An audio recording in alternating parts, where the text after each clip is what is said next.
Right guys, welcome back. So today another video about radio. Seems the last one did pretty well. So today I've got a couple of things that just turned up.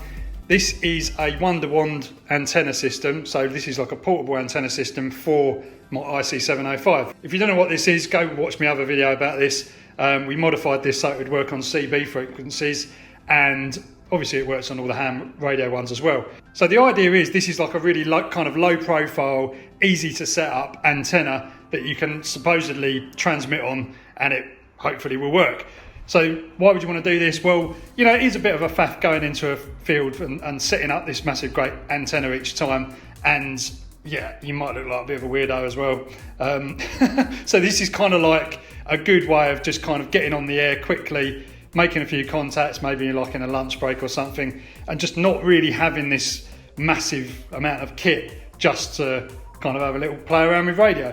So that's what we're going to do. We're going to mess around with this. It's easy to set up. That goes on there, that goes on there, and it ends up looking like that. It's a bit longer than that, but it actually touches the ceiling. So yeah, so you've got your antenna tuning unit and your counterpoise here. Let's go to the field and see what happens. Yeah, that's right. I mean, it's only putting out what, 5? It's putting out 5 watts. I could probably get up to 10 if I plug the battery pack in. But yeah, I mean, you know, that isn't too bad at all. I'll have to look at the actual sort of distance on that, but as a portable setup, that's not bad at all. You wouldn't expect that on a handheld at all. No, mate, you're doing bloody wonders here. Absolutely. Especially me being mobile. I've only got a little twig on the roof. Yeah, Rog, I was going to say, I mean, you're blasting in. Obviously, there's probably a reason for that, Rog. Well, yeah, just a little bit. So yeah, that's definitely working. How cool is that? That is proper impressive. So yeah, just the telescopic antenna. What I've done is I've actually taken that little bracket off and just put it on the radio directly. Use a little crocodile clip for the counterpoise that I've got down there. So literally, I did try it on the telescopic on its own and weren't quite as great. Local station said I was just, you know, banging his needle right over, which you'd kind of expect. But he was mobile, probably. I don't know. I don't know. But I mean, look where I am. I'm not anywhere special. I'm just literally just out and about in a field surrounded by trees and my dogs. All folds up into the little bag and off we go. Come on, guys.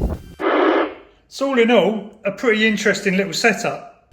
I think the thing that makes the biggest difference here is the counterpoise, and the counterpoise is basically your ground plane. So normally you would have obviously your telescopic whip. If you can get this, you know, at the right length for the frequency that you're operating on, then the SWR is low and the efficiency of the antenna is actually going to be as good as it can be. It's never going to be perfect because obviously, you know, it's just that. If you don't have the counterpoise, then the microphone lead kind of becomes the counterpoise, and then the SWR kind of floats around all over the place. So I think if anyone wants my advice, for what it's worth, from my experiments so far, this sort of tuned antenna for the frequency that you're actually trying to use, 27 meg, and the counterpoise, and I think you're good to go. So I love the simplicity of this, just the fact that it actually works as well.